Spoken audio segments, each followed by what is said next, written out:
पुढचं आपल्याला जे काही मुद्दे घ्यायचे त्या मुद्द्यांमध्ये संस्थानिकांचे विलिनीकरण, शेतकरी चळवळ, आदिवासींचा उठाव आणि कामगार चळवळ हे मुद्दे आपले आता प्रमुख आहेत. यामध्ये आपल्याला पहिला मुद्दा आहे यातला संस्थानिकांचे विलिनीकरण हा मुद्दा लक्षात घ्यायचा आहे. ठीक आहे.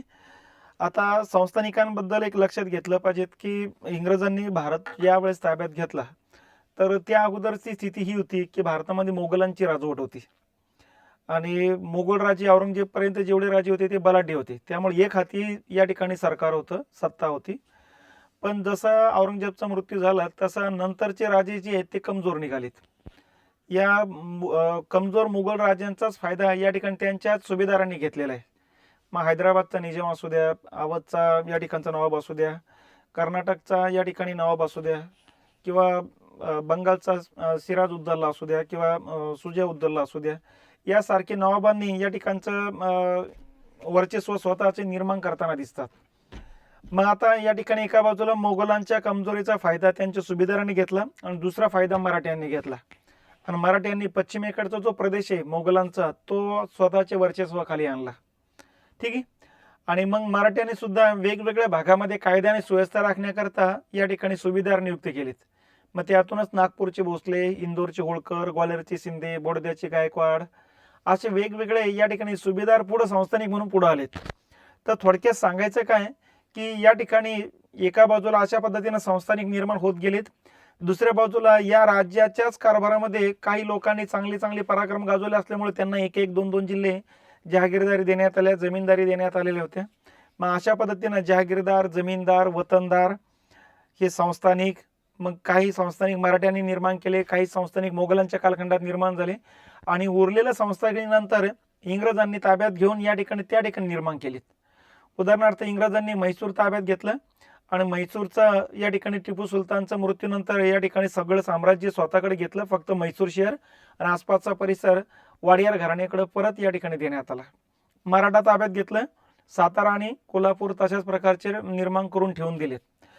कर्नाटक ताब्यात घेतलं, पण कर्नाटकचा छोटा पार्ट पुढच्या पिढीकडे देण्यात आला. तो थोडक्यात सांगायचं काय तर काही संस्थानिक या ठिकाणी इंग्रजांनीही निर्माण केली होती. तर अशा पद्धतीनं संस्थानिकांची संख्या जर विचार केला तर हजाराच्या आसपास कुठेतरी होती. परंतु या संस्थानिकांना मोकळं सोडणंही तितकं शक्य नव्हतं. इंग्रजांना या ठिकाणी त्यांना काबीज करणं गरजेचं होतं. म्हणून 1757 पासूनच या संस्थानिकांबाबत एक विशिष्ट धोरणानं इंग्रज सरकारनं त्याचा अवलंब करताना सुरुवात केली. म्हणजे या ठिकाणी इंग्रजांनी त्याचा वापर आपली राजवट कमजोर होणार नाही आणि पूर्ण आपल्या राजवटीवरती भार येणार नाही अशा दोन्ही गोष्टींना विचार करताना दिसतात. म्हणून सुरुवातीच्या टप्प्यामध्ये या ठिकाणी जर बघितलं तर संस्थानिकांमध्ये आम्ही दखलंदाजी करणार नाही असं सांगून दखलंदाजी करायला सुरुवात केलेली. म्हणजे जे करणार नाही असं ज्यावेळेस म्हटलं जातं तेच करणारे असं गृहीत धरावं लागत होतं. आणि म्हणून पुढच्या कालखंडात जर बघितलं तर लॉर्ड वेलस्लीच्या कालखंडापासून मग खऱ्या अर्थानं दखलंदाजी प्रत्यक्ष दखल द्यायला सुरुवात झाली. मग त्यांना ते फौजेच्या रूपानं या ठिकाणी संस्थानिकांना अंकित करायला सुरुवात झाली. हा पहिला टप्पा या ठिकाणी मानला जात असतो. हेस्टिंगच्या कालखंडात सुद्धा या ठिकाणी त्याच्यावरती जबरदस्त दबाव आणायला सुरुवात झाली.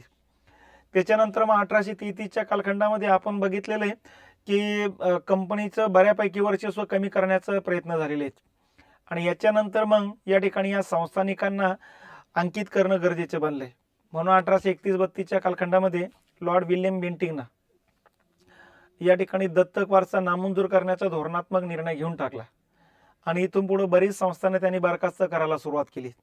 मग पुढे ऑकलँडने केली, पुढे लॉर्ड डलहौसीने केली. तर या पद्धतीनं कुठल्या पद्धतीनं संस्थानिकांमध्ये दखल अंदाजी या ठिकाणी चालू होती हे लक्षात घेतलं पाहिजे. पण सगळं संस्थानिक बरखास्त करून स्वतःचं साम्राज्य विस्तार करणे आणि तेवढं सांभाळणं हे इंग्रजांकडून शक्य नव्हतं, याची इंग्रजांना जाणीव होती. म्हणून इंग्रजांनी वेळोवेळी काय केलेले आहेत की या ठिकाणी जे कमजोर आहेत त्यांचे नष्ट नाबूद करायला सुरुवात केलेली किंवा जे आपल्यापेक्षा खूपच बलाढ्य आहेत की त्यांच्यावरती नियंत्रण ठेवायला सुरुवात केलेली आहे. तर सुरुवातीपासून हा टप्पा या ठिकाणी मानला जात असतो. 1851च्या कालखंडात इमाम कमिटीची स्थापना करून बरेच वतनदार, जमीनदार या ठिकाणी बरखास्त करून टाकले, जवळपास 21,000. आणि बरेच जमीनदार संस्थानिकांपेक्षाही मोठाले होते, हेही लक्षात घेतलं पाहिजे. तर अशा पद्धतीनं हे संस्थानिक आणि जमीनदार वतनदार होते. यांच्या या ठिकाणी 1921ला नरेंद्र मंडळ स्थापन केलेली. त्यांच्या मुलांसाठी प्रशिक्षण देण्याकरता 1901 ला इम्पिरियल कॅडेट कोड सारख्या संस्था राजकोटला स्थापन केलेल्या आहेत. तर यांच्याबाबत सुद्धा या ठिकाणी इंग्रज सरकारनं बरेच धोरणात्मक निर्णय घेताना दिसत आहेत बघा. पण आता पुढे 47चा कालखंड जसा आला तसं आता इंग्रजांच्या लक्षात आलंय की या संस्थानिकांना जास्त सोबत घेणं धोकादायक आहे. कारण या संस्थानिकांमुळेच इंग्रजांची राजवट आतापर्यंत टिकून राहिलेली आहे. त्याचं कारण म्हणजे 1857च्या उठावामध्ये भोपाळ असू द्या, ग्वाल्हेर असू द्या, जंग बहादूर नेपाळचा, हे सगळे असू द्या, या लोकांनी इंग्रजांना मदत केली होती आणि म्हणून इंग्रजांचा 1857चा उठाव इंग्रजांना दडपून टाकता आला होता. हेही लक्षात घेतलं पाहिजे. आणि काही संस्थानिक विरोधात गेली होती, तर त्यामुळे ती उठाव घडून आला होता, हेही लक्षात घेतलं पाहिजे. तर दोन्ही बाजूच्या ह्या घटना जर बघितल्या तर इंग्रजांना या ठिकाणी याची पूर्ण जाणीव होती की हे संस्थानिक आपल्यासोबत राहणं गरजेचे. पण मग 47 पर्यंत 1947ला जसं माउंटबॅटन भारताच्या व्हाईसरॉयपदी आले तसं त्यांच्या लक्षात आलंय की आता यांचं गाडं आणखीन पुढे नेणं आता अवघड आहे. म्हणून ज्यावेळेस त्यांनी रिपोर्ट तयार केला, माउंटबॅटन प्लॅन म्हणतो आपण, तयार केला, त्याच वेळेस त्यांनी क्लिअर कट सांगितलं की संस्थानिकांना सांगितलं आमच्या तुमच्यावरचं वर्चस्व संपुष्टात येणार आहे. त्याच्यानंतर तुम्हाला भारतात सहभागी व्हायचं की पाकिस्तानमध्ये सहभागी व्हायचं की स्वतंत्र राहायचं, ज्याचा त्यांनी निर्णय घ्यायचा. ठीक आहे, पण तुम्हाला राष्ट्रकुलमध्ये सदस्यत्व मिळणार नाही, हे क्लिअर या ठिकाणी माउंटबॅटननं सूचित केलंय. आणि अशाच वेळेस मग त्यांना सांगितलं होतं की तुमचं स्वतंत्र अस्तित्व पुढे राहणं अवघड आहे, त्यामुळे तुम्हाला जो भाग जवळचा असेल, भारत किंवा पाकिस्तान, याच्यापैकी तुम्ही कुठेही सहभागी होऊ शकता. आणि मग त्याच्यानंतर 15 ऑगस्ट 1947च्या अगोदरच 136 संस्थानिक भारतात या ठिकाणी सहभागी होऊन गेलेत. लक्षात. तर या पद्धतीनं सुरुवात चांगली झाली, पण बरेच संस्थानिक राहिले होते, ते विलीन होण्यासाठी मागं पुढं बघण्याचे काम करायचे की नाही आणखीन काहीतरी वेगळं होणार. मग 47च्या कालखंडामध्ये या ठिकाणी उरलेल्या संस्थानिकांनी या ठिकाणी सहभागी होण्याचा निर्णय झाला होता. म्हणजे 1947 या कालखंडामध्ये भारतातल्या संस्थानिकांची संख्या जी होती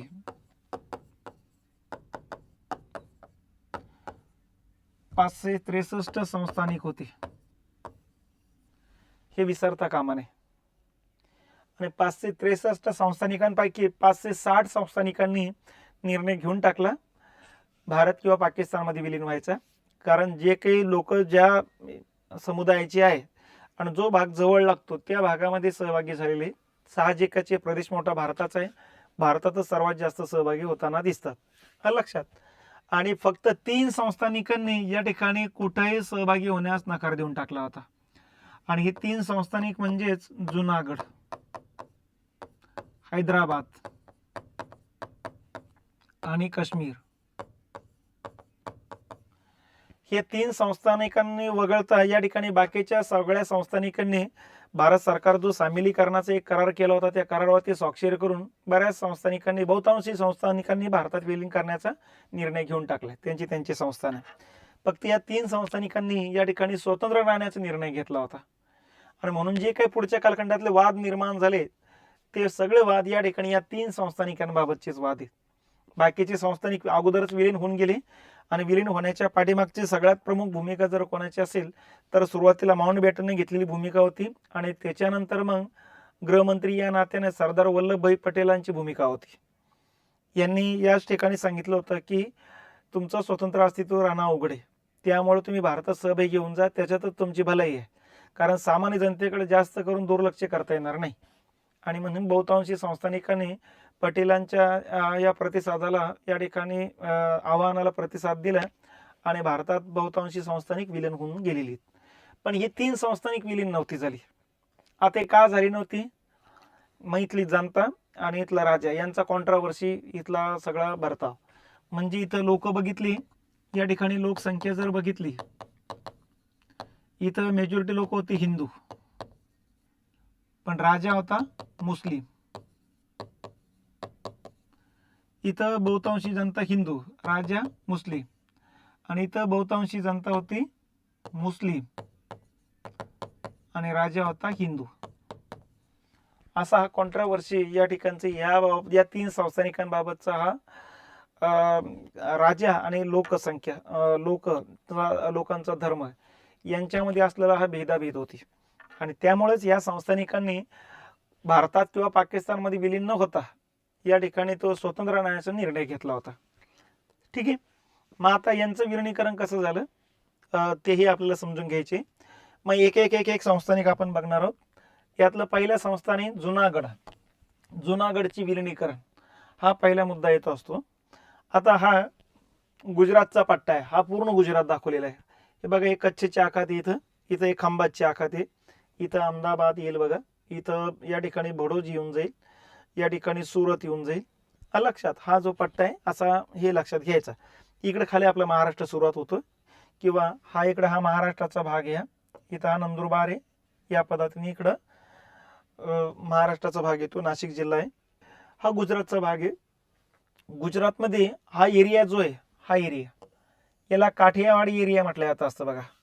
ठीक आहे, हा काठियावाड, जसं महाराष्ट्रामध्ये विदर्भ आहे, मराठवाडा आहे. तर ज्या पद्धतीने महाराष्ट्रामध्ये प्रादेशिक विभाग आहे आपल्याकडं, पश्चिम महाराष्ट्र, विदर्भ, खानदेश वगैरे, त्याच पद्धतीनं इथं काठियावाड नावाचा हा प्रदेश येतो गुजरातचा. आणि या काठियावाडमध्ये हा जो का लाल याच्यामध्ये रंगाने दाखवलेला जो आहे, हे संस्थान येतं जुनागड. बाकीचे शेजारी मग आपल्याला माहिती आहे, जामनगर आहे, भावनगर आहे, इकडं पोरबंदर आहे, हे संस्थानिक आहे. ही बाकीची संस्थानिकच होती. तर इतक्या जाग्यामध्ये जर बघितलं आपण, या काठियावाडमध्ये 136 संस्थानिक होते. तर यावरून तुम्ही अंदाज बांधू शकता की किती लहान लहान लहान लहान संस्थानिक या ठिकाणी अस्तित्वात होती. तर अशा प्रकारचा हा भाग येतो असतो. मग काठियावाड इथं जर बघितलं तर पाकिस्तान इकडून सुरुवात होती, इकडं वरती पाकिस्तान आहे, आणि यांना पाकिस्तानमध्ये सहभागी व्हायचं होतं. 15 ऑगस्ट 1947 यांनी घोषित केलं होतं आम्ही स्वतंत्र राहणार आहोत. कारण त्यांचं म्हणतं पाकिस्तानमध्ये सहभागी होण्याचं आहे, पण आता पाकिस्तानमध्ये असा भूप्रदेश तर घेऊन तर जाता येणार नाही. ठीक आहे, मग त्यांना म्हटलं तर पाकिस्तानमध्ये विलीन होऊन जायचं, आणि हा प्रदेश पाकिस्तानच्या रूपाने ओळखला जाणार. कारण राजा इथला मुस्लिम होता. मग राजा जो होता त्याला पदाचं नाव होतं नवाब. ठीक आहे, मोहम्मद महाबत खान, लक्षात. आणि इथला जो दिवाण होता तो शहानवाज खान भुट्टो. शहानवाज खान भुट्टोचाच मुलगा म्हणजे जुल्फिकार अली भुट्टो, जो पाकिस्तानचा पंतप्रधान राहिलेला आहे 1971च्या कालखंडामध्ये. ठीक आहे, 71च्या लढाईच्या वेळेस तोच पाकिस्तानचा पंतप्रधान होता. आणि त्याचीच मुलगी म्हणजे बेनजीर भुट्टो. आणि बेनजीर भुट्टोचाच मुलगा सध्या परराष्ट्र मंत्री बिलावल भुट्टो. तर ही आतापर्यंतची नाळ या ठिकाणी लक्षात घेतली पाहिजे. थोडक्यात हे भुट्टो घराणे भारतातले, लक्षात. पण या कालखंडात हे नंतर मग पाकिस्तानमध्ये गेलेली. त्याच्यानंतर बॅरिस्टर जिना मुंबईची म्हणजे महाराष्ट्रातली. त्याच्यानंतर त्यांनी या ठिकाणी मग ते राजकारण करत करत पाकिस्तानमध्ये गेलेले. तर या सगळ्या घटना लक्षात घेतल्या पाहिजेत. या प्रदेशाचा थोडक्यात हा फॅक्ट डाटा आहे. याचं क्षेत्रफळ होतं 30,337 चौरस किलोमीटर एवढा एरिया आहे. आणि 1941ला जनगणना झाली होती, त्यानुसार 41च्या जनगणनेनुसार या ठिकाणी ही लोकसंख्या होती 6,70,000. म्हणजे खूप मोठी लोकसंख्या नव्हती, पण एरिया बऱ्यापैकी मोठा होता.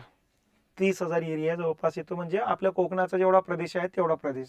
सध्या 7 जिल्हे आपल्याकडे तिथं, पण मग कोकणातली लोकसंख्या आपल्याला 2 ते 3 कोटी, हे लक्षात घेतली पाहिजे. ठीक आहे, मेजॉरिटी लोकसंख्या ही हिंदू होती, 80% लोक, आणि 20% लोक मुस्लिम होते. राजा मुस्लिम, त्यांचा दिवाण मुस्लिम, लक्षात. हां, मग हे श्यामलदास गांधीचे नेतृत्व खालचे काँग्रेस वगैरे हे नंतरच्या कालखंडात आला. तर ही स्थिती आहे. इथला जो नवाब आहे याला जनतेच्या कल्याणामध्ये काही फारसा रस नव्हता. याला रस होता कुत्र्यांचे विवाह लावण्यामध्ये. कुत्र्यांच्या जगभरातून चांगले चांगले कुत्र्यांचे जोडे आणणे, त्यांचे लग्न लावणे, त्यांच्या लग्नावरती भरमसाठ पैसा खर्च करणे, मोठमोठाले कार्यक्रम आयोजित करणे. तर हा कुत्र्यांच्या शौकीन असलेला राजा होता. तर अशा पद्धतीने मोहम्मद महाबत खान असं आपण म्हणत असतो. आणि मग हा इथं राज्यकारभार करत होता. सगळा राज्यकारभार तर शहानवाज खान भुट्टोच बघत होता. जसं भारताला स्वातंत्र्य मिळालं त्यांनी स्वतंत्र राहण्याचा निर्णय घेतला, पण स्वतंत्र अस्तित्व टिकणार नाही याची जाणीव त्यांना ही झाली होती. म्हणून 15 ऑगस्ट 1947ला त्यांनी भारत सरकारला सांगितलं आम्ही स्वतंत्र राहणार आहोत, आणि याच दिवशी बॅरिस्टर जिनाला सांगितलं की आम्हाला पाकिस्तानमध्ये विलीन होऊन जायचे म्हणून. आणि त्यांनी पाकिस्तानमध्ये विलिनीकरणावरती स्वाक्षरी करून टाकली. पण भारत सरकारला 1 महिनाभर कळूच दिलं नाही. 1 महिन्यानंतर म्हणजे 13 सप्टेंबर 1947ला भारत सरकारला कागदोपत्री कळवलं की आम्ही पाकिस्तानमध्ये महिनाभरापूर्वीच विलीन झालोय म्हणून. मग काय ही बातमी या भागात प्रसारित झाली. या भागातली हिंदूंच्या लक्षात आलंय की आता लवकरात लवकर इथून उड्या मारा बाहेरच्या भागामध्ये, नसतं मग आपला उघडे. म्हणून इथल्या हिंदूंनी पटपट लोंढेचे लोंढे आसपासच्या संस्थानांमध्ये जायला सुरुवात केली. आता आसपासच्या संस्थानामध्ये तुम्हाला सांगितलेलं आहे जामनगर आहे इथलं, ठीक आहे, हे भावनगर आहे, इकडचं हे पोरबंदर आहे, हे मानरोद आहे, ठीक आहे. तर अशा प्रकारचे हे संस्थानिक होते शेजारचे. इथं लोक जायला सुरुवात झाली आणि त्यामुळे या संस्थानिकांनी भारत सरकारला पत्र पाठवून सांगितलं की आता सुरक्षेचा प्रश्न निर्माण झालेला आहे, ही लोक आपल्याकडे येऊ लागलीत आणि मग या ठिकाणी आपल्याकडचं सिक्युरिटीचा मुद्दा तयार झाला आणि म्हणून या ठिकाणी त्यांनी भारत सरकारला लष्कराची पाठवण्याची विनंती केली आणि भारत सरकारनं मग शेजारच्या संस्थानिकांच्या संरक्षणासाठी लष्कर पाठवलं. त्यामुळं मग जुनागड संस्थान या ठिकाणी भडकलं गेलं. त्यांना म्हटलं की ह्या बाकीच्या संस्थानिक आपल्यावरती दबाव टाकू लागले ते आणि म्हणून जुनागडनं शेजारच्या राज्यांवरती आक्रमण केली, ठीक आहे. मग शेजारचे मानोरोद आणि इथं पोरबंदर जे होतं यांच्यावरती आक्रमण केलेत. यांच्यावर आक्रमण झाल्यानंतर हे प्रत्यक्षात भारतावरचे आक्रमण होते. मग भारत सरकारनं लष्करी कारवाई केली आणि लष्करी कारवाई केल्यानंतर मग या ठिकाणच्या नवाबानं पाकिस्तानकडून मदत मागितली की आम्ही पाकिस्तानमध्ये सहभागी झालेले, आम्हाला तिकडून लष्करी मदत करा. पण बॅरिस्टर जिनांना मदतीला आले ना लष्कर पाठवलं आणि त्याच्यानंतर ना पत्रव्यवहार यांचे पत्र घेतले ना यांना पत्र पाठवले आणि यातूनच मग यांच्या लक्षात आलंय की नाही बॅरिस्टर जिना आपल्याला मदत करणार नसन तर साहजिकच आहे या ठिकाणून जाण्यातच भलाई आहे. म्हणून इथून शाहनवाज खान आपला जो काही मोहम्मद महाबत खान जो होता नवाब, त्यांनी त्याचं पूर्ण फॅमिली पैसा अडकेता सगळं घेऊन टाकलं आणि पाकिस्तानमध्ये निघून गेला, ठीक आहे. हा संस्थान सोडून गेला. मग राहिला शाहनवाज खान भुट्टो, दिवाण, पंतप्रधान म्हणून आपण. मग यांनी या ठिकाणी भारत सरकारसोबत चर्चा करायला सुरुवात केली की नाही की आम्हाला थोडं या ठिकाणी विचार करण्यासाठीचा वेळ द्या. इथं इंग्रज अधिकारी जोन्स नावाचा व्यक्ती होता, त्याला मध्यस्थी घातले. त्यांनी सांगितलं की बाबा तुम्ही या ठिकाणी माउंट बॅटन यांना व्यवस्थित सांगू शकता, ठीक आहे. याच कालखंडामध्ये जनतेनं मग या ठिकाणी श्यामलदास गांधीच्या नेतृत्वाखाली जुनागड काँग्रेस नावाची संघटना काढली मुंबईमध्ये, लक्षात. आणि हिचं मुख्यालय ठेवलं त्यांनी राजकोटला. राजकोट म्हणजे हे इकडचा भाग येतो असतो. राजकोटला त्याचं मुख्यालय ठेवलं. मुंबईमध्ये या ठिकाणी संघटनेची स्थापना केली. त्याचे पहिले अध्यक्ष श्यामलदास गांधी होते आणि यांच्यासोबत मग या ठिकाणी शाहनवाज खान भुट्टोनं संपर्क साधला आणि सांगितलं की काही हरकत नाही, आपण आपल्या पद्धतीने या ठिकाणी विचार करू, हिंसाचाराच्या मार्गाने हा मला मुद्दा सोडवायचा नाही. आणि म्हणून त्यांनी भारत सरकारकडे विनंती केली की जनतेची जी इच्छा असेल मी त्यानुसार मग विलिनीकरणावरती स्वाक्षरी करायला तयार आहे. आणि यातून मग ICS नगरकर होते या कालखंडामध्ये, यांच्या नेतृत्वाखाली या ठिकाणी एक समिती स्थापन करण्यात आली आणि 20 फेब्रुवारी 1948ला इथं सार्वमत घेण्यात आलं. तर इथं 6,70,000 जी लोक होते यापैकी 2,01,000 लोकांनी मतदानामध्ये सक्रिय सहभाग घेतला, ठीक आहे.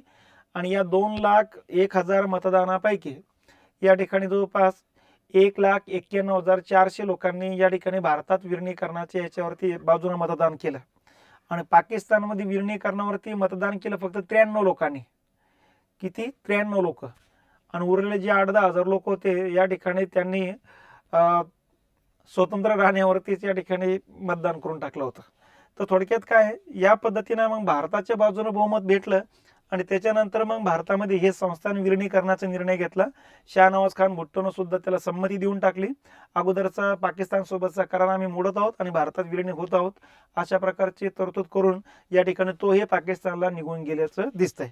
तर अशा पद्धतीनं हे पहिले संस्थान आहे की जे भारतात विलिनीकरण करण्यात आलेलं आहे, ठीक आहे. मग आता दुसरं संस्थान लक्षात घ्यायचं हैदराबादचं, ठीक आहे. आता हैदराबाद संस्थान भारताच्या मध्यवर्ती भागात येते. आता या भागाचा जर विचार केला तर थोडक्यात नकाशा थोडा व्यवस्थित बघून घेऊ आपण. असा हा प्रदेश येतो. इथं महाराष्ट्र आहे, इकडे तेलंगणा आहे, इकडे कर्नाटक आहे आणि इकडे महाराष्ट्र आहे. आणि हे संस्थान असं येतं. म्हणजे या 3 राज्याचा भाग आहे. महाराष्ट्रातला जो भाग आहे मराठवाड्याचा भाग येतो असतो,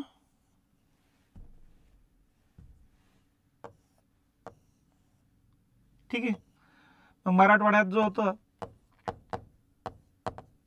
मराठवाड्यातले 5 जिल्ह्यांचा भाग येत होता औरंगाबाद, परभणी, नांदेड, बीड आणि उस्मानाबाद असे 5 जिल्हे होते. तेलंगणामधले 8 जिल्हे होते आणि कर्नाटकमधले 3 जिल्हे होते. अशा पद्धतीनं या ठिकाणी जर बघितलं तर 16 जिल्ह्यांचा सध्याचा जर विचार केला तर हे 16 जिल्हे येतील या पट्ट्यामध्ये. म्हणजे तेलुगू भाषिक, कन्नड भाषिक आणि मराठी भाषिक या 3 प्रदेशामध्ये या ठिकाणी हैदराबादचं संस्थान येत असतं. ठीक आहे. आता इथल्या भाषा जरी वेगवेगळ्या असल्या तर राज्यकारभाराची भाषा एकच उर्दू. त्यामुळे हे लक्षात घ्या, ना मराठी होती, ना तेलुगू होती, ना कन्नड होती, यांची 34 आणखीन भाषा होती. त्यामुळे लोकांच्या मनामध्ये टेन्शन राहायचं की मराठीतनं सांगा तर यांना समजत नाही आणि उर्दू आपल्याला काही जमत नाही. आणि भारतीय भाषा बाकीच्या मनात ते कन्नड पण नाही, तेलुगू पण नाही. तर असा हा प्रकार या ठिकाणी आहे. तर हे संस्थान इथं फॅक्ट डाटा हा आहे की 82,000 चौरस किलोमीटर आहे. भारतातलं हे यातलं सर्वात मोठं संस्थान होतं. 1941 नुसार या ठिकाणी लोकसंख्या जर बघितली तर 1,63,00,000 लोकसंख्या होती. ठीक आहे. यातली जवळपास 85% हिंदू होते आणि 10% फक्त मुस्लिम होते. म्हणजे 85 आणि 10 95%. ठीक आहे. त्याच्यानंतर या कालखंडातला इथला जो निजाम होता मीर उस्मान अली खान पहिला जो होता, हे संस्थान निर्माण झालं होतं 1724ला. चिनकिलीस खान नावाचा जो निजाम होता त्या निजामानं हे स्वतंत्र अस्तित्व या ठिकाणी या संस्थानांचं निर्माण केलेले आणि स्वतःचे चलन स्वतःच या ठिकाणी कारभार सुरुवात केली. म्हणजे अगोदर हा निजाम जो होता मोगलांचा निजाम होता, म्हणजे सुभेदार होता आणि नंतर स्वतंत्र घोषित केलं 1724 ते 1948. म्हणजे जवळपास या ठिकाणी जर बघितलं तर 224 वर्षे हे संस्थान टिकून होते. ठीक आहे. तर शेवटचा राजा होता मीर उस्मान अली खान आणि या ठिकाणी आपण बघितोय की जनता मेजॉरिटी काय हिंदू आहे आणि मुस्लिमांची संख्या फक्त 10%. म्हणजे 95% 5% लोक बाकीचे धर्माचे, मग बौद्ध धर्म असू द्या, जैन धर्म असू द्या, ख्रिश्चन धर्म असू द्या, बाकीचे धर्माचे 5% लोक. तर मुस्लिम जनताच कमी इथं. पण नोकरीला 85% लोक मुस्लिम होते. कारण मुस्लिम समुदायाला जितकं प्रशासनात घेतलं तितकं आपल्याला समर्थन वाढेल हा प्रत्येक राज्यकारभाराचा राजाचा तो भाग असतो. ठीक आहे. म्हणून या ठिकाणी मुस्लिमांचं वर्चस्व राहावं म्हणून हळूहळू बाकीच्या संघटना सुद्धा या ठिकाणी काढल्या गेल्या. यातली रजाकार संघटना महत्वाची आहे आणि या रजाकार संघटनेचा संस्थापक होता कासिम रजवी. कारण भारतातल्या स्वातंत्र्य चळवळीचा पगडा या संस्थानिकांच्या लोकांवरती पडणं साहजिकच होतं आणि यांनी सुद्धा स्वातंत्र्याची मागणी करायला सुरुवात केली होती. म्हणून हा सगळा जे काही काय म्हणतो आपण, जे चळवळीचं जे उदय उकास होऊ लागला ते दडपून टाकण्यासाठी इलिगल पद्धतीनं ही संघटना कार्यरत होती. ठीक आहे. सरकारचा त्याला अप्रत्यक्ष सपोर्टच होता आणि या पद्धतीनं ते डायरेक्ट रक्तपातावरती चालले होते आणि तिथून पुढे मग संघर्ष पेटला गेला होता. तर या पद्धतीने या घटना लक्षात घेतल्या पाहिजेत. याच कालखंडामध्ये या प्रांतातले जे काही लोक होते या लोकांनी स्वामी रामानंद तीर्थ यांच्या नेतृत्वाखाली स्टेट काँग्रेसची स्थापना केली होती. हीच लोकांना संघटित करण्याचं काम करत होती बघा. ठीक आहे. मग अशा प्रकारचे संस्थान होतं. संस्थानाच्या आसपासचा भाग पूर्ण भारताचा होता आणि मग भारतात मध्ये विलीन होण्याचा निर्णय घ्यायला पाहिजे होता, पण भारतात विलीनीकरणाचा निर्णय घेतला नाही. त्याच्या मनात कुठेतरी पाकिस्तानमध्ये विलीन होण्याचा विचार होता. म्हणजे इथं पण पाकिस्तानचा एक भाग निर्माण व्हावा अशा प्रकारचे त्यांच्या डायरेक्शनला प्रयत्न चालू होते, पण असं शक्य नव्हते. जसं त्यांना वाटायचं पॉंडिचेरी 4 भागात, इथं एक पॉंडिचेरी, इथं कारिकले, इथं यार्नमी, इथं माहे. तर ही पूर्ण पॉंडिचेरी जसं आहे तसा प्रकारचा हा पाकिस्तान तिकडं इकडं इकडं असा करायचा हा प्रकार होता. आणि यासाठी त्यांनी सुरुवातीपासून बॅरिस्टर जिनासोबत संबंध प्रस्थापित केले होते. मग बॅरिस्टर जिनाने सुद्धा सांगितलं तर तुमच्याकडे आहेच पैसा तर आम्हाला थोडं कर्ज रुपयानं द्या. यातले 20 कोटी रुपये, त्या काळातले 20 कोटी म्हणजे आजचे तुम्ही बघा हजारो कोटी आहे. तर हे 20 कोटी रुपये त्या कालखंडामध्ये पाकिस्तानला कर्ज रुपयानं दिले होते यांनी. नंतर ती यांना काही परत मिळाले पण नाही. म्हणजे इथंच लक्षात आलं त्यांच्या की इथं सगळेच आपले धोका देऊ लागले, काही धर्मवाले बगर धर्मावाले हा काही प्रकार नसतो, हे त्यांच्या इथंच लक्षात आलं होतं. आणि त्यामुळे त्यांना हे पाकिस्तानमध्ये नंतर पाकिस्तानबद्दल कधी आवड पण निर्माण झाली नाही आणि तिकडे जाण्याचा त्यांनी निर्णय पण नाही घेतला. तर इथंच ते आजही ते त्यांची पुढची पिढी इथंच आहेत. तर या पद्धतीनं या ठिकाणची या घटना घडामोडी सुरुवातीला या ठिकाणी विलीन झाली नाही, पण पाकिस्तानला कर्ज रूपाने रक्कम देऊन बसलेत आणि त्याच्यानंतर स्वतंत्र राहण्याचा निर्णय घेतला. पण भारताचा स्वातंत्र्यानंतर मग इथले लोक आता जनजागृत झाले आणि तेही स्वातंत्र्याची मागणी करू लागलेत आणि म्हणून इथलं आंदोलन चिरडून काढण्याकरता रजाकार संघटनेला पूर्ण अधिकार देऊन टाकलेत. यांनी या ठिकाणी बऱ्याच लोकांच्या हत्या घडून आणायला सुरुवात केली बघा. जे आंदोलनात सहभागी ते लोक पकडायला सुरुवात केली. मग लोकांनी ही जन आंदोलन उभारलं आणि या लोकांच्या विरोधामध्ये मग या ठिकाणी कारवाई करायला सुरुवात झाली. पण जे सामान्य लोक होते ते जीवाच्या भीतीनं या ठिकाणी भारतात जायला सुरुवात केली, आसपासच्या भागात जायला सुरुवात झाली. आणि आसपासच्या भागात जसे लोकांची लोंढी जाऊ लागली तसं आसपासच्या भागामध्ये सिक्युरिटीचा प्रश्न निर्माण झाला. म्हणून मग सरदार वल्लभभाई पटेल यांनी भारताच्याच या भागामध्ये लष्कर पाठवलं.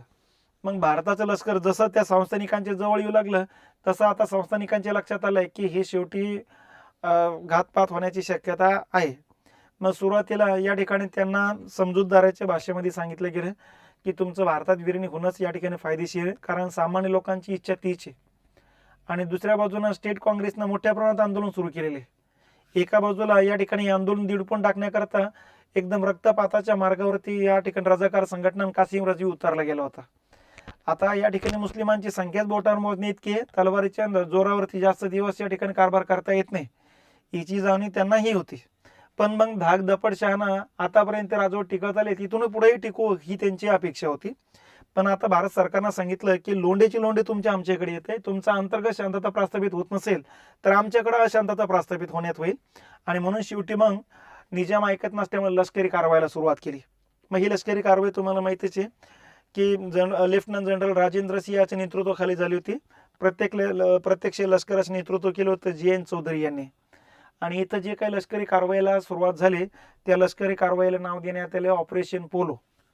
लक्षात, तर ऑपरेशन पोलो हे 13 तारखेला सुरुवात झालेली आणि पुढे 2-3 दिवसामध्येच 2 ते 4 दिवसामध्येच या ठिकाणी ही मोहीम फत्ते झाली. 108 घंटे ही मोहीम चालली. 108 घंट्यामध्येच या ठिकाणी आपण जर बघितलं तर हे संस्थान शहरानं येऊन गेलं. यांनी हात वर करून टाकलीत, कारण भारत सरकारची ताकद आणि या संस्थानिकांच्या ताकदमध्ये जमीन आसमानचं अंतर होतं. त्यामुळं साहजिकच यांनी जो काही राजा निजाम होता यांनी सरदार वल्लभभाई पटेल समोर शरणागती पत्करून टाकली आणि संस्थान भारतात विलिनीकरणाच्या सामिलीकरणावरती स्वाक्षरी करून टाकली. मग 17 सप्टेंबर 1948ला हे संस्थान भारतात विलीन झालेले आहे बघा. म्हणून आजही आपण 17 सप्टेंबर हा मराठवाडा मुक्ती दिन म्हणून साजरा करत असतो. ठीक आहे, अगोदर हैदराबाद मुक्ती दिन होता, पण आता या ठिकाणी हैदराबादचा तेलंगणा वेगळं राज्य तयार झालं. हैदराबादचा 2-3 जिल्हे जे कर्नाटकला जोडून टाकण्यात आले, 5 जिल्हे इकडं मराठी भाषिक असल्यामुळं महाराष्ट्राला जोडून टाकण्यात आले. म्हणून आज आपण त्याला मराठवाडा मुक्ती दिन म्हणत असतो. दरवर्षी हा दिवस मोठ्या प्रमाणात साजरा होत असतो. मराठवाड्यामध्ये मोठ्या प्रमाणात साजरा होत असतो बघा. लक्षात, तर 17 सप्टेंबर 48च्या घटनेला यावर्षी 75 वर्षे पूर्ण होऊ लागलीत. म्हणून यावर्षी म्हणजे 2023ला. तर त्यामुळे साहजिकच या संस्थानिकांबद्दल थोडक्यात लक्षात ठेवायचं. तर अशा पद्धतीने हे दुसरं संस्थान आहे हैदराबाद संस्थान. त्याच्यानंतर तिसरं जे संस्थान येते ते म्हणजे जम्मू काश्मीरचं संस्थान येत असतं. ठीक आहे, आता जम्मू काश्मीर संस्थानाबद्दल अगोदर जनरल माहिती लक्षात ठेवा. 2,22,000 चौरस किलोमीटर आहे. यातला 50% पेक्षा अधिक भाग ओसाड आहे जम्मू काश्मीरचा. या ठिकाणी जनता जर बघितलं तर 40 आणि 50%च्या हिशोबाने बौद्ध धर्मीय 10% होती. ठीक आहे, इथला राजे हिंदू होता हरिसिंग आणि पंतप्रधान 2-2, 3-3 महिन्याला बदलत होते. सुरुवातीला रामचंद्र सिंग होते, नंतर जनक सिंग होते, नंतर मेहरचंद महाजन होते. लक्षात, तिथला मुस्लिमांचा जो राजकीय पक्ष होता नॅशनल कॉन्फरन्स आज पण आहे. शेख अब्दुल्ला त्याचे संस्थापक होते. त्याच्यानंतर त्यांचा मुलगा आला फारुख अब्दुल्ला आणि आता त्याच्यानंतर त्यांचा मुलगा आला उमर अब्दुल्ला. ठीक आहे, ही आतापर्यंतची पिढी आहे. फारुख अब्दुल्ला अजूनही जिवंत आहे, उमर अब्दुल्ला अजूनही जिवंत आहे. फारुख अब्दुल्लाचेच वडील होते शेख अब्दुल्ला. लक्षात, नंतर मग ही पुढच्या गोष्टी आपण समजून घेऊ. आता प्रदेश अगोदर लक्षात घ्या. हा जम्मू काश्मीर बघा, याचे आपण सध्या तुकडे पाडले. सध्या म्हणजे ओरिजिनल एवढा जम्मू काश्मीर होता. सध्या जर बघितलं तर हा एवढा चायनाने घेऊन टाकला 1962ला आक्रमण करून. ठीक आहे, त्याच्यानंतर हा हिरवा जो आहे 48ला या ठिकाणी पाकिस्तान आक्रमण करून एवढा प्रदेश पाकिस्तानकडे. हा पिवळा प्रदेश आपल्याकडे. ठीक आहे, यातला हा जो काही पट्टा आहे हा सियाचीनचा पट्टा आहे, त्रिकोणाकृती आकाराचा. हा पाकिस्तानकडे होता, पाकिस्तान परस्पर चीनला विकून टाकलाय. त्यामुळे आता हा चीन म्हणतो आमचा आहे. ठीक आहे, आणि हा पूर्ण पट्टा आणखीन वादग्रस्त एवढा आणखीन. तर ही थोडक्यात जम्मू काश्मीरचा सगळ्यात सध्याची स्थिती ही आहे.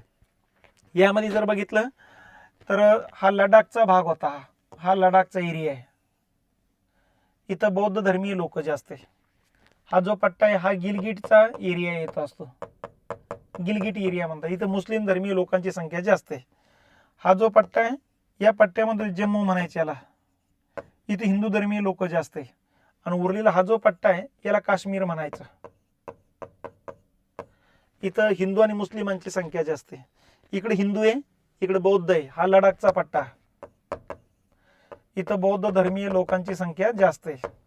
गिलगिटमध्ये मुस्लिम धर्मीय लोकांची संख्या जास्त आहे. जम्मूमध्ये हिंदू लोकांची संख्या जास्त आहे. आणि इथं हिंदू पण आहेत आणि मुस्लिम पण आहे, मिश्रित लोक आहेत. ठीक आहे. तर असे हे या ठिकाणचा हा पूर्ण प्रदेश होता. इथं जर बघितलं आपण, इथं अफगाणिस्तान लागून पुढं ताजिकिस्तान म्हणजेच रशिया होता अगोदर. 1951 रशियाचे तुकडे पडलेत 15, आणि मग ताजिकिस्तान, उझबेकिस्तान वगैरे देश तयार झाले. थोडक्यात इथं रशिया, इकडं चायना आणि इकडं भारत, 3 बलाढ्य महासत्तांच्या मधला हा बफर स्टेट होता. आणि त्यामुळं अमेरिकेचे सुद्धा नजर या स्टेटवरती होती. अमेरिकेला वाटत होतं इथं आपलं काहीतरी असलं पाहिजे, कारण इथं भारतावरती, इथं जर आपलं अस्तित्व असेल तर भारतावर नियंत्रण ठेवता येतं, चायनावरती पण रशियावरती पण. म्हणून त्याने राजा हरिसिंगला अगोदर सांगितलं होतं की आम्हाला काही प्रदेश द्या, विकत द्या. पण राजा हरिसिंगनं काही दिलेलं नव्हता.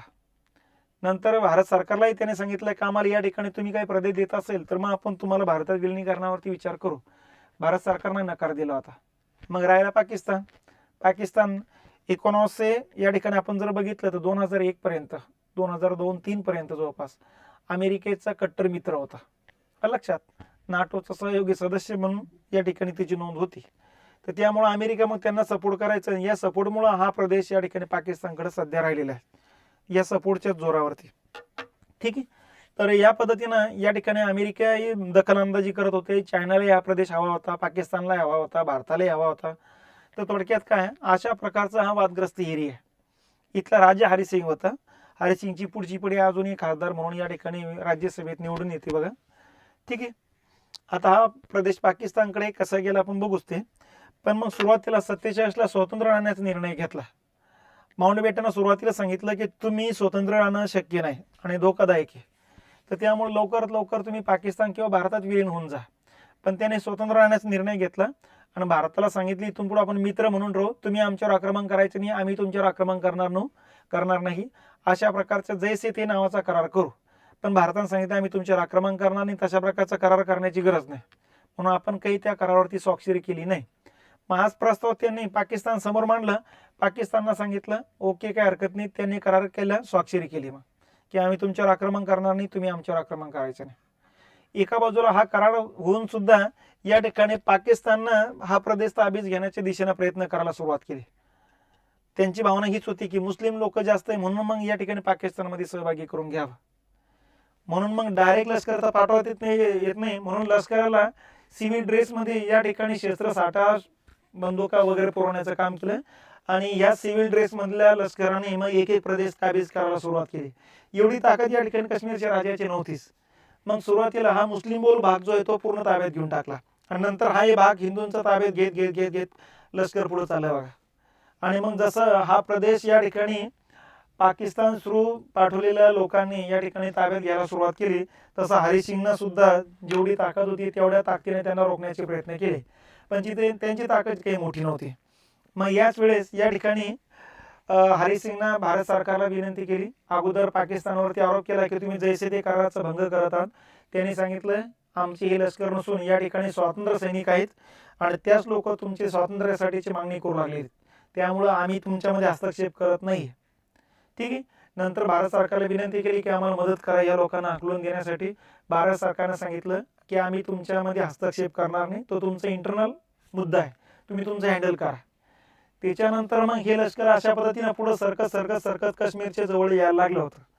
आणि याच कालखंडामध्ये मग शेवटी राजा हरिसिंगनं मग भारत सरकारला सांगितलं हवं तर काश्मीर भारतात विलीन करून घ्या, पण आम्हाला मदत करा. आणि आम्हाला मदत करत नसाल तर मग आम्हाला शेवटी पाकिस्तान सोबत चर्चा करून पाकिस्तानमध्ये विलीन करण्यावरती स्वाक्षरी करावं लागेल. तरी भारत सरकारनं दखल दिलीच नाही. आणि म्हणून मग इथला मुस्लिमांचा जो काही संघटना होती नॅशनल कॉन्फरन्स, याचा प्रमुख म्हणजे शेख अब्दुल्ला. पण शेवटी शेख अब्दुल्ला आले पंडित नेहरूंकडे आणि सांगितलं की या ठिकाणी आम्हाला पाकिस्तानमध्ये जायचं नाही, एक तर स्वतंत्र अस्तित्व पाहिजे, पण स्वतंत्र अस्तित्व राहत नसेल तर मग आम्हाला भारतात घ्या. कारण काश्मीरियत नावाची आमची एक वेगळी संस्कृती आहे. नुसतं धर्माच्या आधारे आम्ही पाकिस्तानला जोडणं म्हणजे थोडक्यात आमच्या काश्मीरी संस्कृतीवरती आघात होण्याचा प्रकार आहे. मग भारतात जर राहत असेल तर या ठिकाणी आम्हाला कुठेतरी स्वतंत्र अस्तित्व आमचं टिकून राहू शकतं. म्हणून मग आम्हाला भारतातच घ्या, आम्हाला पाकिस्तानमध्ये जायचं नाही, फक्त आमची काश्मीर टिकून ठेवा.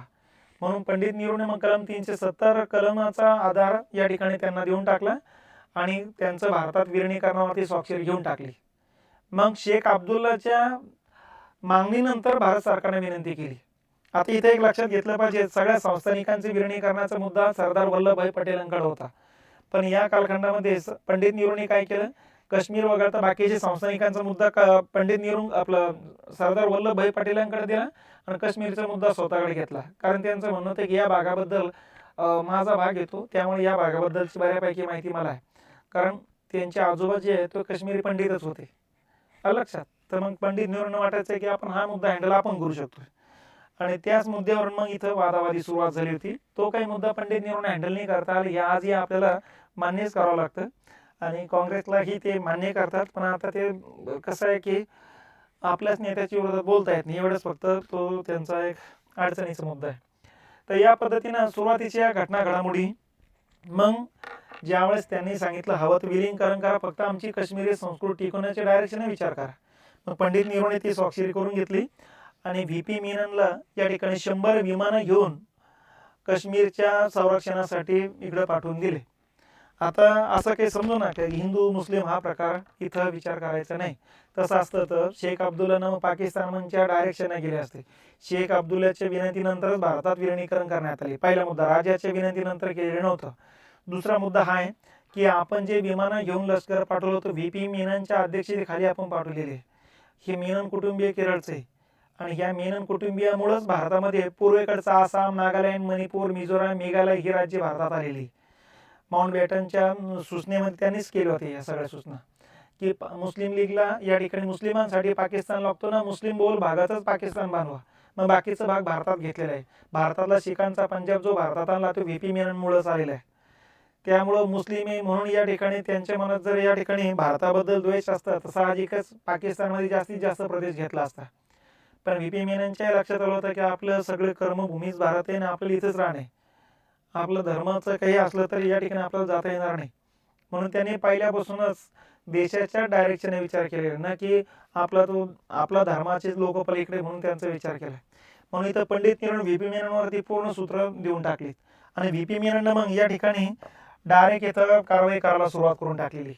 आणि त्याच्यानंतर मग पाकिस्ताननं ओरड करायला सुरुवात केली की भारताने हे लष्कराच्या किंवा शस्त्रास्त्राच्या जोरावर भारतात विलिनीकरण केले म्हणून आम्ही त्याला मान्यता देणार नाही. पण शेख अब्दुल्ला सांगितलं नाही, आमची जी इच्छा होती आम्ही विलिनीकरण झालेलो आहे. या वादामध्ये मग त्याने स्वतःचं लष्करच उतरवलं पाकिस्तानला आणि सरळ युद्धाला सुरुवात झाली. याला 48चं युद्ध म्हणायचं. काश्मीरवरून भारत पाकिस्तान दरम्यान आतापर्यंत 4 वेळेस लढाया झालेल्या आहेत. त्यातली पहिली लढाई आता आहे 48ची, दुसरी 1965ला आहे, तिसरी 1971ला आहे आणि चौथी 1999ला कारगिलच्या रूपानं झालेली. तर या रूपानं 4 वेळेस लढाया झालेल्या आहेत. 4ही वेळेस पाकिस्तानला आपण या ठिकाणी पराभूत केलेले, हे लक्षात घेतले पाहिजेत. पण तरीही पाकिस्तानची खूप काही अजून कमी होताना दिसत नाही. पण आताच्या कालखंडात इतका दबाव त्यांच्यावर निर्माण झालेला आहे की पुढचा श्रीलंका म्हणजे आता पाकिस्तान बनणार आहे. जसं श्रीलंकेमध्ये आर्थिक मंदीचं जबरदस्त संकट आलं, बेरोजगारी ती प्रचंड आहे आणि महागाईचा दर प्रचंड वाढला होता, त्यामुळे तिथल्या पंतप्रधानांना त्यांना पळून जावं लागलं होतं. तशी स्थिती सध्या पाकिस्तानमध्ये आहे. कारण पाकिस्तानमधले लोकांची सध्याची तिथले जर बातम्या तुम्ही बघितल्या तर तुमच्या लक्षात यायला लागेल की 4,000 रुपयाला एक गॅस सिलेंडर मिळत आहे सध्या त्या ठिकाणी. आणि तिथूनच तुम्हाला अंदाज बांधता येईल की काय स्थिती होऊ लागली. तर ह्या पद्धतीनं त्या ठिकाणची स्थिती आहे. त्यामुळे त्यांना इंटरनलच मुद्दे प्रचंड आहे. इकडं बाहेरून इकडे लक्ष घालणं आता अवघड आहे. त्याच्यानंतर अगोदर तालिबान त्यांना सोबत होतं, आता तालिबान भारताच्या बाजूने आहे. तालिबान दहशतवादी जरी असले तरी त्यांच्या लक्षात आलंय की भारताने या ठिकाणी अफगाणिस्तानमध्ये फक्त विकासाचा धोरणात्मक निर्णय घेतला आहे. मग शिक्षणाचे धोरण असू द्या, आरोग्याचं असू द्या, रस्ते निर्माण करणार असू द्या. त्यामुळे त्याबद्दल तालिबान या ठिकाणी भारताबद्दल थोडा आता सॉफ्ट कॉर्नरमध्ये. आणि पाकिस्तानच्या विरोधात प्रचंड राग आहे, कारण अगोदरची तालिबानची राजवट घालवण्याकरता अमेरिकेला साथ देण्याचं काम पाकिस्ताननं केलं होतं आणि म्हणून तालिबाननं अमेरिकेला तर घालवलंच, पण आता पाकिस्तानच्या विरोधात सुद्धा कडक कारवाई करू लागली. तर या रूपानं या ठिकाणी आता भारत आणि तालिबानचं किंवा अफगाणिस्तान सरकार एकत्र येण्याच्यामुळेच या ठिकाणी पाकिस्तानच्या मनात पोटात गोळा उठू लागला. ठीक आहे, तर हा मुद्दा आता या ठिकाणी काही दिवसाचाच आहे, कदाचित पुढच्या कालखंडामध्ये हा भारताचा भाग पण दिसेल. तर ही लष्करी कारवाई चालू आहे बघा. लष्करी कारवाईमध्ये आपण हे धडक कारवाईला सुरुवात केली, आपण हे हळूहळू लष्कर मागं सरकारला सुरुवात केलेली बघा. आणि अशा पद्धतीने संघर्ष चालू असतानाच मग माउंट बॅटननं अगोदर बॅरिस्टर जनरलसोबत चर्चा करून या ठिकाणी शांततेच्या मार्गाने हा प्रश्न सोल्युशन करण्याचा प्रयत्न केला, पण बॅरिस्टर जनरल सोबतच्या वाटाघाटी अपयशी ठरल्या. त्याच्यानंतर मग माउंट बॅटननं पंडित नेहरूंना सल्ला दिला की आपण युनोमध्ये हा मुद्दा न्यावा आणि युनो मार्फत सोडवावा. मग आपण या ठिकाणी 1 जानेवारी 1949ला युनोकडे तक्रार केली पाकिस्तानची, आणि मग युनोनं काय केलं, जिथं आहे सध्या तिथंच थांबा, आपण त्याच्यावरती निर्णय घेऊ, पण पहिले युद्ध थांबवा. मग इथं युद्ध इथपर्यंत या भागात चालू होतं, एवढा प्रदेश त्यांनी काबीज केलेलाच होता, आपण त्यांना ढकलत चाललो होतं. इथं आपण चुकी काय केली, पूर्ण प्रदेश अगोदर खाली करून नंतर मग या ठिकाणी युनोकडे जायला पाहिजे होतं, पण तसं न करता आपण या ठिकाणी युद्ध चालू असताना युनोकडे गेलं. मग युनो सांगितलं जिथे तिथं थांबा दोघांनी, कोणी युद्ध करणार नाही. मग इथं लष्कर इथं थांबलं गेलं आणि यातून ही सध्याची बॉर्डर तयार झाली. आता या बॉर्डरलाच LOC म्हणतात, लक्षात, लाईन ऑफ कंट्रोल. आणि ही जी बॉर्डर आहे ही इंटरनॅशनल बॉर्डर आहे, ही आहे आपली रेड क्लिफ लाईन, लक्षात. आणि हा हिरवा रंगाचा जो भाग आहे सध्या पाक व्याप्त काश्मीर म्हणतो आपण याला, गिलगिटचा एरिया म्हणतो किंवा पाक व्याप्त काश्मीर या, लक्षात. तर अशा पद्धतीनं हा प्रदेश पाकिस्तानकडे राहिलेला आहे. इथं मुस्लिम धर्मीय लोक आहेत, इथले मुस्लिम धर्मीय इथं बऱ्याच दहशतवाद्यांच्या इथं झोपड्या वगैरे असतात बघा, इथं प्रशिक्षण घेतात हे आणि मग भारतात येऊन दहशतवादी कारवाई करतात. काँग्रेसच्या कालखंडामध्ये या ठिकाणी आपण तात्पुरतं हाकलून देण्याचे काम करायचं. या लोकांनी काश्मीरमधला जो हिंदू वर्ग पंडित जो होता, या हिंदूंचे कुटुंबीय खतम करून टाकलेले, काही लोक पळून गेले, मग त्यामुळे सगळा हा मुस्लिम बोल भाग बनलेला आहे आजच्या कालखंडामध्ये, याची जाणीव होती. पण सरकारचं जे काही बोटचेपी धोरण होते याला कारणीभूत ठरले होतं. मग याला काँग्रेस असू द्या, BJP असू द्या, आतापर्यंतचे धोरण हे थोडं असंच राहिलेले. मोदी सरकारच्या कालखंडात थोडं धोरण बदललं गेलं, याने आता कठोर कारवाईला सुरुवात केलेली. कठोर कारवाई म्हणजे इथं जाऊन डायरेक्ट कारवाई करायला सुरुवात केलेली. त्यामुळे साहजिकच आता पाकिस्तानच्या लक्षात आलंय की इथं हा प्रदेश आपल्या हातात राहील याची गॅरंटी नाही. त्याच्यानंतर कलम 370 आता रद्द करून टाकलेले, त्यामुळे इथल्या राजकारणी लोकांना जे काही फावलं गेलं होतं ते सगळे हे करून टाकलेले. याची परत आता जम्मू काश्मीरचे आपण 2 तुकडे पाडून टाकलेत, एक लडाख तयार केला, एक काश्मीर जम्मू काश्मीर तयार केला, लक्षात. लडाखचा जो भाग होता हा वेगळा केंद्रशासित प्रदेश आहे, हा वेगळा केंद्रशासित प्रदेश आहे. याच्यामध्ये पण या ठिकाणी जम्मूमध्ये विधानसभेचे मतदारसंघ जास्त केले, कारण लोकसंख्या जास्त आहे, इकडची कमी करून टाकले, जेणेकरून मग जे काही मुस्लिमांचे जे काही वेगवेगळ्या संघटना ज्या होत्या, महबूबा मुफ्तीच्या असू द्या किंवा फारुख अब्दुल्लाचं असू द्या, यांचं जे राजकारण, या राजकारणाला आता दोघं एकत्रित येण्याशिवाय पर्याय नाही, दोघं एकत्रित येणं शक्य नाही. तर हा सगळा प्रकार या ठिकाणी लक्षात घेतला पाहिजे. तर या पद्धतीनं सध्याची स्थिती आहे. हा प्रश्न अजूनही आंतरराष्ट्रीय पातळीवरती तसंच जाऊन पोहोचलेला आहे, अजूनही त्याच्यावर तोडगा होत नाही.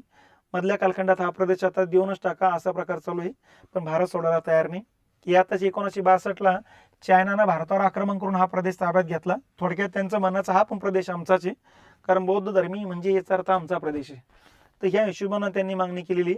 इथली जी काही मॅकमाउंट रेषा आहे, ही मॅकमाउंट रेषा सध्या चायना मान्य करायला तयार नाही. कधी हो म्हणतो, कधी नाही म्हणतो, कधी डायरेक्ट आक्रमण करतो, कधी शांततेची भाषा करतो. म्हणजे चायनाच्या धोरणात्मक निर्णय थोडं अस्थिर आहे आणि आपण गोंधळ घालतो आणि आपण तयारीत राहत नाही. वारंवार वाटतं की नाही आता भरोसा ठेवायला हरकत नाही, तर ते भरोसा त्यांनी कधीच, त्यांचा विश्वासाचा अर्थार्थी संबंध लागत नाही. तर या डायरेक्शननं आपण जर बघितले तर एकावर एक चुका आपण करत गेलेली. हा प्रदेश ताब्यात घेणं तर अवघड आहे, हा प्रदेश आपल्याकडे ठेवणं अवघड झालं आहे आता. तर अशा पद्धतीने स्थिती या ठिकाणची आहे. पण सध्याचं फॉरेन पॉलिसीमध्ये बऱ्यापैकी बदल झालेली, बऱ्यापैकी आपण या ठिकाणी समोरच्यांना त्याच भाषेमध्ये आता उत्तर द्यायला सुरुवात केलेली आहे. आणि हा जो प्रदेश होता, हा प्रदेश पाकिस्ताननं परस्पर या ठिकाणी चायनाला विकून टाकलेला आहे. कारण चीन आणि पाकिस्तान दरम्यान जी काही रस्ता जातो तो रस्ता इथूनच जातो बघा. त्यामुळं इथून भारतावरचं नियंत्रण असण्याची शक्यता नाकारता येत नाही. म्हणून या प्रदेशामध्ये त्यांनी हा प्रदेश चायनाला विकून टाकलेला आहे. ठीक आहे. कारण पाकिस्तानकडून ताब्यात घेणं सोपं आहे, पण चायनाकडून ताब्यात घेणं इतकं सोपं नसणार आहे. तर अशा पद्धतीनं हा काश्मीरचा वादाचा मुद्दा या ठिकाणी लक्षात घेतली पाहिजेत. लष्करी कारवाई केली 27 ऑक्टोबर 1947. लष्करी अधिकारी होते राजेंद्र सिंह आणि युनोकडून स्थगिती मग 1 जानेवारी 1949ला भेटलेली आहे. अजून तोडगा त्याच्यावरती निघालेला नाही. म्हणजे भारतातल्या न्यायालय म्हणजे तारीख पे तारीख जशी चालते तशा प्रकारच्या आंतरराष्ट्रीय स्तरावरती पण आहे. तर थोडक्यात काय आपल्यावरून आपण जे ओळखायचं काय आहे. तर हे झालं तिसरं संस्थानिकांबद्दलचा मुद्दा. आता या संस्थानिकांवरती प्रश्न कसे आलेले ते थोडक्यात लक्षात घ्या. कोणाच्या नेतृत्वाखाली भारतीय लष्कराने हैदराबाद विलीनीकरणाची कारवाई यशस्वी केली. आता याच्यामध्ये तुमच्या लक्षात आलं असेल लेफ्टनंट जनरल राजेंद्र सिंगच्या नेतृत्वाखाली यशस्वी कारवाई केलेली 13 सप्टेंबर ते 17 सप्टेंबर 1948ला. ठीक आहे. 17 सप्टेंबरला मग स्वातंत्र्य मिळालेलं आपल्याला म्हणजे हैदराबादला. ठीक आहे. दुसरं आहे हैदराबाद संस्थानाखालील कोणता प्रदेश सामील नव्हते. कर्नाटकचा प्रदेश होता, मराठवाड्याचा भाग होता, तेलंगणाचा होता. म्हणजे कोणता नव्हता? केरळचा काही संबंध नव्हता. कर्नाटकमध्ये 3 जिल्हे होते, मराठवाड्यातले 5 जिल्हे होते, तेलंगणातले 8 जिल्हे होते. लक्षात. त्याच्यानंतर ऑपरेशन पोलो हे कोणते संस्थान भारतीय संघराज्यात विलीन करण्यासाठी चालवले? तर आपण बघितलेले हैदराबाद संस्थान विलीन करण्यासाठी जी लष्करी कारवाई केली त्यालाच म्हणायचं पोलो ऑपरेशन. राजेंद्र सिंहाच्या नेतृत्वाखाली सुरू केलं होतं पोलो ऑपरेशन. त्याच्यानंतर भारतीय स्वातंत्र्याची वेळी टिंबटिंब हा 7वा व शेवटचा निजाम सत्तेवर होता. मीर उस्मान अली खान. तर हा व्यक्ती या कालखंडात सत्तेवर होता. या ठिकाणी संस्थानांच्या विलीनीकरणाचा हा मुद्दा येतो.